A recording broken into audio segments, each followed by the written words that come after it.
நாளைக்கு அவன் என்ன பண்ணுறான் 100 இந்த எங்களுக்கு இது வரைக்கும் அவன் 100 தந்து கொடுத்ததே நாங்கள் பார்த்துருக்க மாட்டோம். திடீர்னு 200 தந்து கொடுக்குறான். குத்த ஒன்றா எனக்கும் மனசில் என்ன வருது, இன்றைக்கி இல்லை நாளைக்கு போட்டோம், சனி ஞாயிறு 2 நாள் லீவ் வந்துடுது இல்லை, திங்காமலேருந்து பையன் கரெக்டாக போவான் அப்படின்னு நாங்கள் ஒரு நாள் தப்பு பண்ணுறோம். பசங்க ஒரு 4 நாள் சேர்த்து தப்பு பண்ணுறாங்க.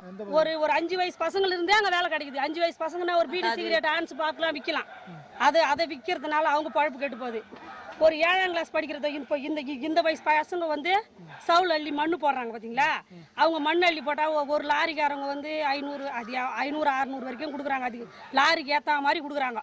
அதனால பசங்க அதனால் கெட்டு போகிறாங்க. இப்போ பார்த்தா 3 அடி மண் எடுக்கல.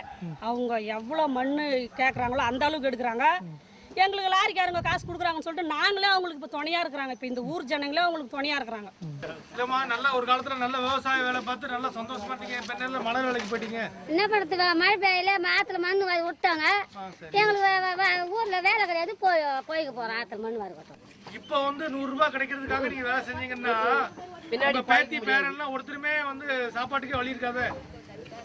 நாங்கள் என்ன பண்ணுறது சாமி, நாட்டில் எல்லா ஜனமும் வந்து நாங்கள் 10 பேர் ஜனங்களாக சொல்கிறோம். நாங்களும் ஓடுறோம் கும்பல 4 ஜனம் உள்ளே இருந்தால் நாங்கள் எல்லா ஜனமும் உள்ளே இருக்க போகிறோம். அவ்வளோதான் கருத்து. சாப்பாட்டுக்கு வழி இல்லைன்னு சொன்னால் பீ துண்ணுங்கன்னு சொல்கிறான்.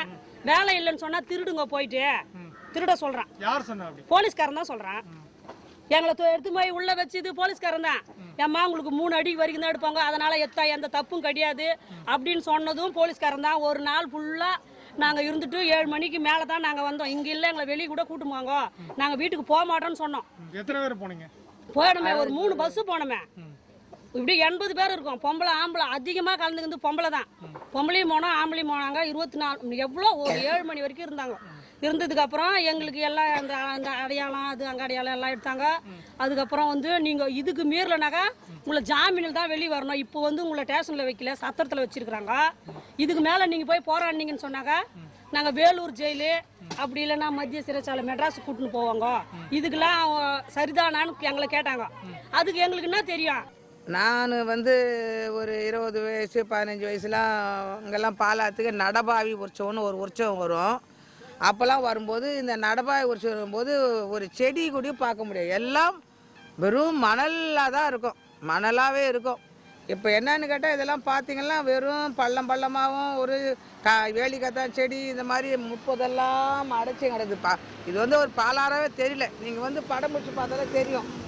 இது வந்து ஆறா, இங்கே பாருங்கள், இப்படி படம் எடுத்தீங்கன்னா இது ஆறா பாருங்கள். இன்னொரு 3 அடி எடுங்க, ஆனால் 20 அடிக்கு மேலே எடுத்துடுறாங்க. அதனால் வந்து அந்த 20 அடிக்கு சுரண்டி பாறையாக இருக்குது. பாறையாட்ட ஆயிட்டதுனால தான் இங்கே வேலிக்கத்தான் முளைச்சிருக்குது.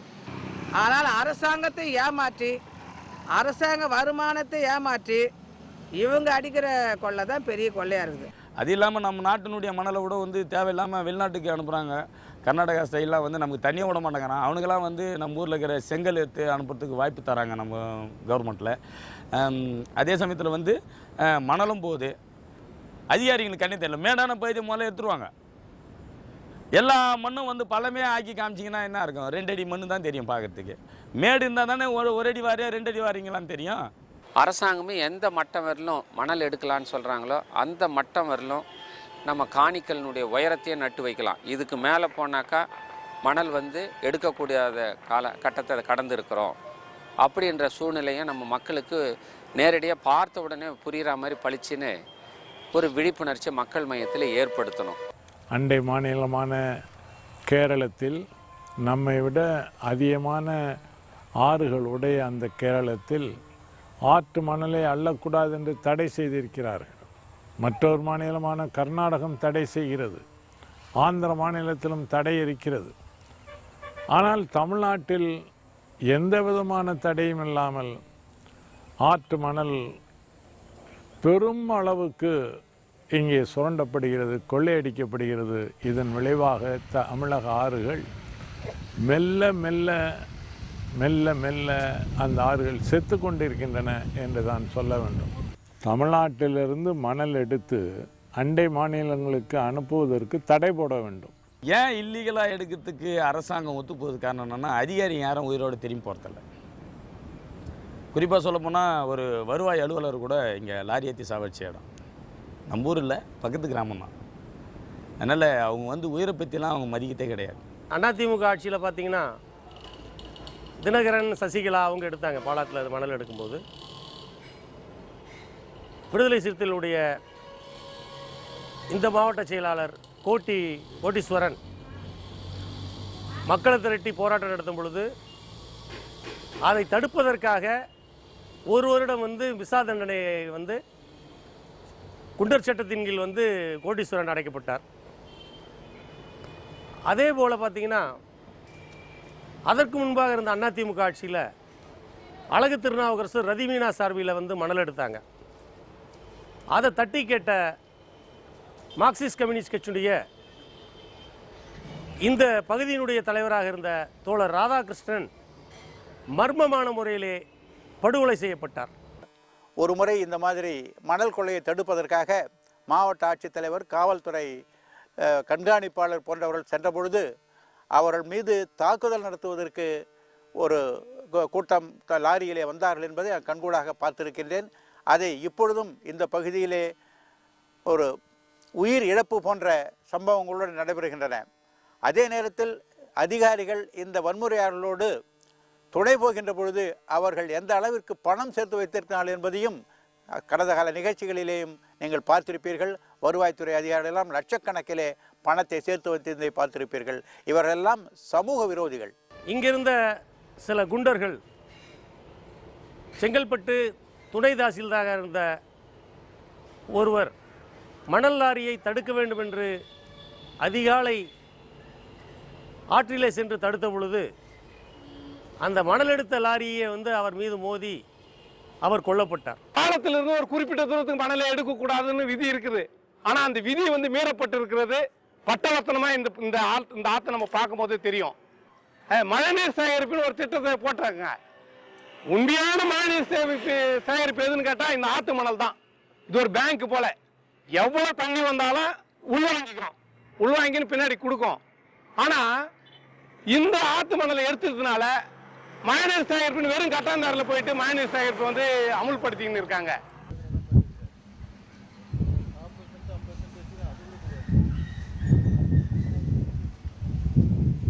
உயிர் ஆதாரமாக விளங்கும் என்னை சுரண்டி விற்பனை செய்யும் அரசியல்வாதிகளிடையே என்னை காப்பாற்ற தங்கள் உயிரையும் கொடுக்க தயாராக உள்ளனர் விஷார் கிராம மக்கள்.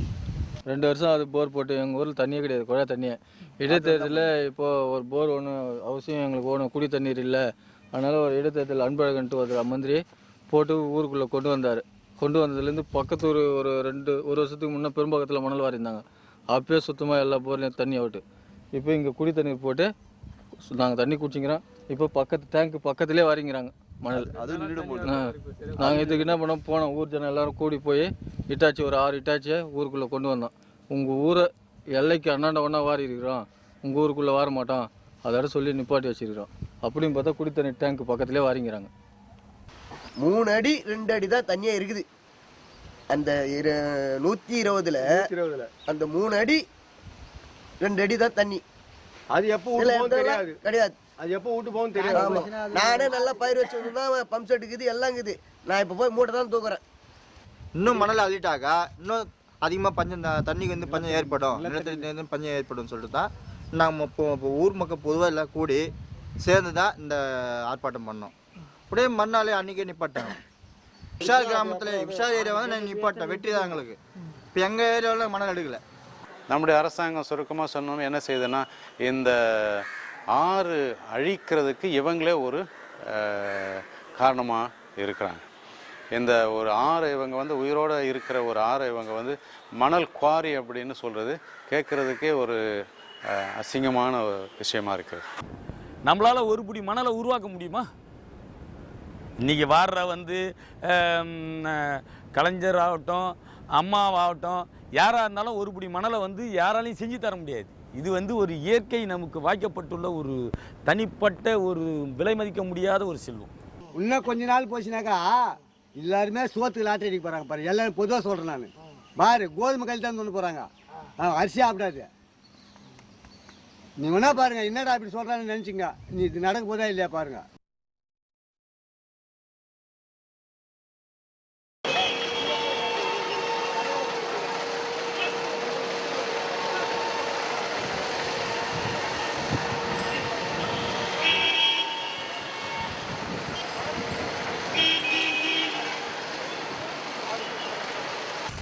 என்னிலிருந்து உருவானவள்தான் இந்த வேகவதி. இன்று இவள் இருந்த தடம் தெரியாமல் இருக்க புதிய தடங்களை உருவாக்குகின்றனர் சுரணையற்ற மனிதர்கள்.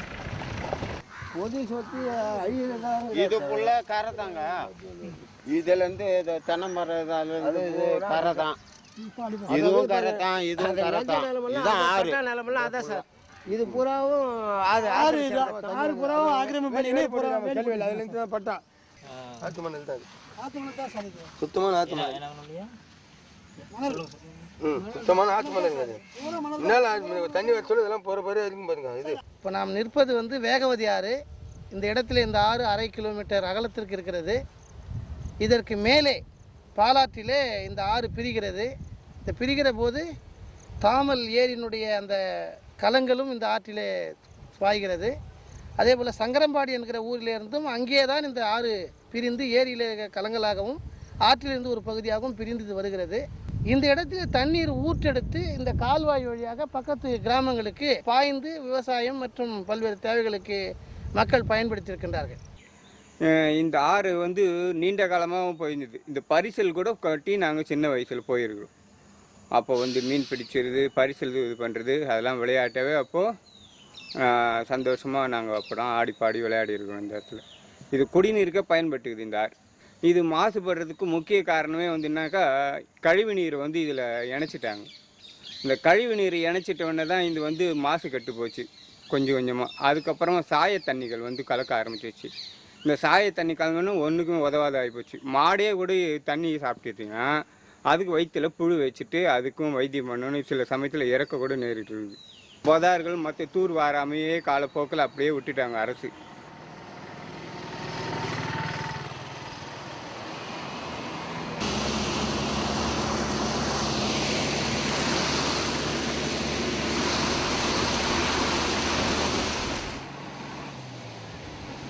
செய்யாரும் வேகவதியும் என்னோடு வந்து கூடி கலக்கும் இடமே திருமுக்கூடல். பெரும் மணல் வெளியும் அகன்ற நீர்ப்பரப்புமாக இங்கு காணும் திசையெல்லாம் பறவைகளும் உயிரினங்களும். மேலும் இங்கு ஏற்படும் ஆன்மீக அதிர்வுக்காக திரளான மக்கள் கூடுகின்றனர். அப்புறம் இந்த ஆறு மணல் வந்து எப்படி இருக்குன்னு கேட்டிங்கன்னா, சின்ன வயசில் நாங்கள் வரும்போது ஊற்று தண்ணி எடுப்பாங்க. அங்கங்கே மக்கள் வந்து கொஞ்சம் தூரம் பள்ளம் தோண்டிட்டு அந்த தண்ணி தெளிகிற வரலும் வெயிட் பண்ணி அந்த தண்ணியை அப்புறம் வந்து வடிகட்டி வீட்டுக்கு கொண்டு போவாங்க. லைனாக எங்கே பார்த்தாலும் பாத்திரங்களோடு வந்து கூப்பிட்டு போவாங்க. அவங்கள பார்க்கும்போதே ஒரு ஏதோ திருவிழாவுக்கு வந்து போகிற மாதிரி இருக்கும். அப்படி ஒரு அழகு வாய்ந்த ஊர் அப்படி தெரியும். அப்புறம் நாளடைவில் பார்த்திங்கன்னா இந்த பாலாறு, செய்யாறு, வேகவதி ஆறு 3 ஆறும் மழைக்காலங்களில் தண்ணி போச்சிங்கன்னா கரெக்டாக இருகரையும் ஃபுல்லாக போகும். அதாவது வந்து பக்கத்துலேயே இங்கே ஒரு சுகர் மில்லு இருக்குது, சர்க்கரை ஆலைன்னு சொல்லுவாங்க, எஸ்சி சுகர் மில்லு. அவள் வந்து விவசாயிகளுக்கும் சரி வர பணம் கொடுக்கல. அதையும் 1/2 டன்னு 1/4 டன்னாக போடுறான், 1/4 டன்னு 3/4 டன்னாக போடுறான்னு சொல்லிட்டு விவசாயினுடைய புலம்புல 1996லேருந்து இது மாதிரி தண்ணியை நான் பார்த்ததே இல்லை. இந்த இடத்துல இந்த கழிவை பார்த்துங்க, ஃபுல்லாக கழிவு தான். ஒரு 15 ஆக தாங்கும். இந்த பாலாத்திர காலத்தினால இது சதுரங்கப்பட்டினம் வரலும் போகும். அது அந்த ரோட்டில் நீங்கள் வரும்போதே பார்த்துருப்பீங்க. அந்த சுகர் மில்ல ஒரே நாத்தடி. அந்த தண்ணி கொண்டாந்து இந்த தண்ணியில் விட்டால் இது நல்ல ஒரு தூய தண்ணீர். பாலாறுன்றது வந்து பால் போன்ற ஒரு நிலையில் தண்ணி கொடுத்தனால தான் இது எடுத்தும் போயிட்டு டெஸ்டிங் கூட காமிச்சிங்க நான். அது மாதிரி எல்லா இருக்குதுன்றான். ஆக்சிஜன், ஹைட்ரஜன், மற்ற சல்பர் விஷயம், சால்ட்டு விஷயம் எல்லாமே இருக்குதுன்றான் கரெக்டாக. வழியேற இந்த சாயப்படுறீங்க வேறு விட்டுறானுங்க தண்ணியில். அவன் அந்த பேட்டை சைடு ஃபுல்லாக பார்த்தீங்கன்னா நூல் மில்லுங்க இருக்கும். அது கொஞ்சம் கசிவுனால் இங்கே வந்து இறங்கும் போது அப்புறம் இந்த மில்லினுடைய கழிவு நீர் இது எல்லாம் சேர்ந்து கீழே இறங்குறதுனால இப்போ தண்ணி டேஸ்ட்டே வேறு மாதிரி இருக்குது.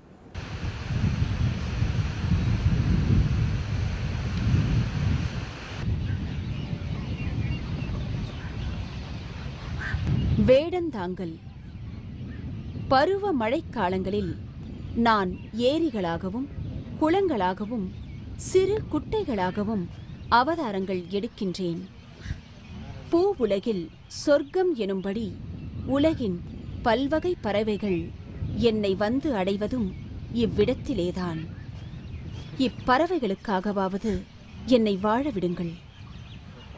காஞ்சிபுரம் மாவட்டத்தில் கிட்டத்தட்ட 1200க்கு மேலே ஏரிகளுக்கு தண்ணீரை வார்த்து கொடுத்துக்கிட்டு இருந்த இந்த ஆறு இன்றைக்கி கால்வாய்களெல்லாம் காஞ்சி போய் ஏரிகளெல்லாம் பயனற்று போன ஒரு நிலைமையில் இருந்துக்கிட்டு இருக்குது. தலைநகர் சென்னைக்கு அருகில் உள்ளதால் நான் படும் இன்னல்களுக்கு அளவே இல்லை.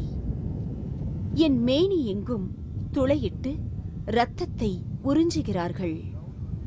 சென்னை நகரத்தை வந்து வளப்படுத்தணுன்ற ஒரே காரணத்துக்காக சென்னைக்கு அருகாமையில் இருக்கிற திருவள்ளூர் மாவட்டம், காஞ்சிபுரம் மாவட்டம் ஆகிய வளமான மாவட்டங்களை, விவசாயத்தை சார்ந்து வாழக்கூடிய மாவட்டங்களை, விவசாயத்தை சார்ந்து நிற்கிற நிலங்களை, முப்போகமும் விளைந்த பகுதிகளை கூட இன்றைக்கி ரியல் எஸ்டேட் என்ற அடிப்படையிலையும் தொழிற்சாலைகளுக்கு தேவை என்ற அடிப்படையிலையும் நிலத்தை கூறு போட்டு பங்கிட்டு விவசாயத்தை ஒரு பக்கம் அழிச்சிட்டாங்க. எந்த சென்னைக்காக இவ்வளோ தூரம் இவங்க செய்கிறாங்களோ அந்த சென்னையில் இருக்க மக்கள் கூட இன்னும் ஒரு 15-16 ஆண்டு காலத்துக்கு அப்புறமா குடிநீருக்காக சென்னையிலேருந்து இடம்பெறக்கூடிய சூழல் நிச்சயமாக அமையும். நம்ம இப்போ நின்றுட்டு இடம் வந்து பாலூர் ஜங்ஷனு. இந்த இடத்துலேருந்து தான் சொல்லிட்டு மத்திய அரசாங்கம் ரயில்வே துறையின் மூலமாக நீர் எடுப்பதற்கான அனைத்து வேலைகளையும் வந்து செஞ்சிட்ருக்குறாங்க. கிட்டத்தட்ட வந்து ஒரு நாளைக்கு 1.5 லட்சம் லிட்டர் தண்ணீர் வந்து இங்கே எடுக்கப்படுவதாக வந்து தகவல் சொல்கிறாங்க. பாலூரை பொறுத்தவரையிலும் பார்த்திங்கன்னா ஏற்கனவே வந்து பெரிய பெரிய ஆழ்துளை கிணறுகளை போட்டு சென்னைக்கு வந்து தண்ணி ஏற்றுமதி பண்ணி மிகப்பெரிய அளவில் நீர் வந்து சுரண்டப்பட்டிருக்கிறது. பாலூர் பகுதியில் சுற்றி இருக்கிற ஆத்தூர், வில்லியம்பாக்கம், பழைய சிவரம் பகுதியில் இருக்கிற அனைத்து நீர்வரத்துக்களும் இங்கே வந்து முழுமையாக லாரிகள் மூலமாக வந்து சுரண்டப்படுது. இதனால் வந்து நிலத்தடி நீர் பாதிக்கப்பட்டு விவசாயமும் குடிநீரும் வந்து மிகப்பெரிய அளவில் பற்றாக்குறையும் பஞ்சமும் ஏற்படுகின்ற ஒரு அபாயம் இருக்குது. இந்த ரயில்வே துறைக்கு வந்து தண்ணீர் எடுப்பதற்கு மத்திய ரயில்வே இணையமைச்சர் வேலு தான் வந்து இங்கே துவக்கி வச்சார். ஆனால் இவருக்கு வந்து இங்கே இருக்கிற நீர்வளம் மட்டும்தான் கண்ணுக்கு தெரியுதே வழியே இங்கே மக்களுடைய பாதிப்புகளையோ எதிர்காலத்தில் மக்களுக்கு ஏற்படுகின்ற பிரச்சனையை பற்றியோ வந்து உணரலை. அவருக்கு தேவை வந்து தண்ணீர், அது எங்கே எடுத்தாலும் வந்து அவருக்கு வந்து பிரச்சனை இல்லை.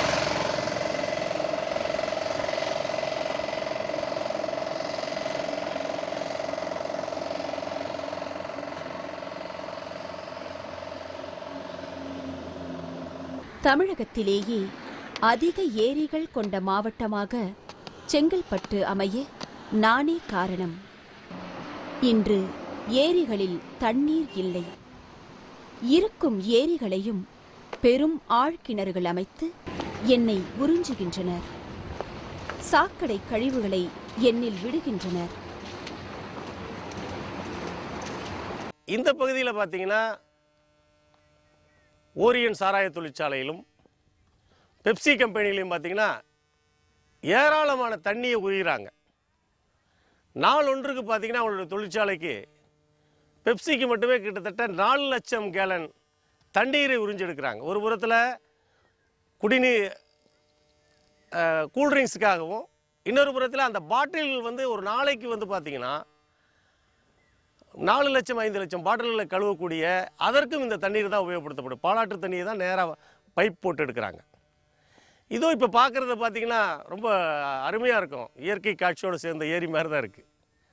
ஆனால் இந்த ஏரியை பொறுத்த பார்த்திங்கன்னா இது செயற்கையாக உருவாக்கப்பட்டது. ஓரியன் சாராய தொழிற்சாலையினுடைய கழிவு நீரை நாங்கள் ஏதோ உரம் செய்கிறோம், மீன் வளர்க்குறோம், இந்த கழிவு நீர்னால ஜனங்களுக்கு வந்து எந்த ஆபத்து இல்லைன்னு சொல்கிற ஓரியன் சாராய தொழிற்சாலை நிர்வாகம் இந்த தண்ணீரை தேக்கி வைத்திருக்கிறனால இந்த தண்ணீர் வழிந்து பாலாத்துல தான் போகுது. இந்த தண்ணீர் போகிற இடத்துல தான் பார்த்திங்கன்னா செங்கல்பட்டு கிட்டத்தட்ட 70,000 மக்களுக்கு குடிநீர் வழங்கக்கூடிய நீர்நிலை தொட்டி இருக்குது. பாலாற்றின் படுகையிலே அந்த தொட்டி இருக்குது. இந்த தண்ணீர் போகின்ற பொழுது அந்த தொட்டியில் வந்து இந்த கருப்பு நிறமான தண்ணி போய் செங்கல்பட்டுக்கு கிட்டத்தட்ட 60,000-70,000 மக்களுக்கு வந்து விநியோகிக்கப்படுகின்ற தண்ணீர் வந்து முழுக்க சாக்கடை தண்ணி மாதிரி தான் வரும். இப்போ இந்த தண்ணி வந்து ஒரு குடத்தில் அப்படியே வச்சா ஒரு நாளுக்கு அப்புறம் பார்த்திங்கன்னா அந்த தண்ணியில் பார்த்திங்கன்னா கால் கூட வந்து அப்படியே கருப்பாக வந்து மிதந்துகிட்டே இருக்கும். அப்போ இந்த தண்ணீரை தான் வந்து பாலாத்து படுகையில் இருக்க மக்கள் வந்து குடிக்கிறாங்க. அதே போல் இங்கே இருக்கிற நிலங்களில் பார்த்திங்கன்னா மழைக்காலத்தில் இந்த வந்து ஏரி வந்து உடைச்சிட்டு வந்து இந்த நிலங்கள் முழுக்க பாஞ்சிரும். இந்த நிலங்கள் முழுக்க பாயிறனால வெயில் காலத்தில் இந்த தண்ணி மழை காலத்தில் போடும் பொழுது தண்ணியில் அடிச்சுட்டு போயிடும். ஆனால் வெயில் காலத்தில் வந்து இந்த பயிர்கள் வந்து முழுக்க கருகி போயிடும். இப்போ நீங்கள் அந்த பக்கம் வரீங்களா, குட்டியாக தண்ணி நிற்குது பார்த்தீங்களா? ஆமாம். அந்த இடத்துல அந்த தண்ணி இப்போ ஸ்டாக் பண்ணி வச்சுக்கிறாங்களா, மழை பெஞ்சுன்னா எடுத்து விட்டுருவாங்க. எடுத்து விட்டாங்கன்னா நாற்று பயிர் எல்லாம் பாதிப்படுது. இந்த தண்ணி, இந்த சாராய தண்ணி ஒரு தண்ணி பாய்ஞ்சதுனாக்கா மறுபடியும் அது கதிர் இவ்வளோ நீட்டு வரும் சார். ஒரு நெல் கதிர் பயிர், இது பயிர் சார். இதில் வளர்ந்ததுனாக்கா நட சொல்ல இவ்வளோ நீட்டு தான் இருக்கும். அப்போலாம் இவ்வளோ உயரம் ஆகும். அது இந்த சிறுசாக நட்டது இது இவ்வளோ பெரிய மூத்த ஆகும். அதில் சுமார் 20க்கு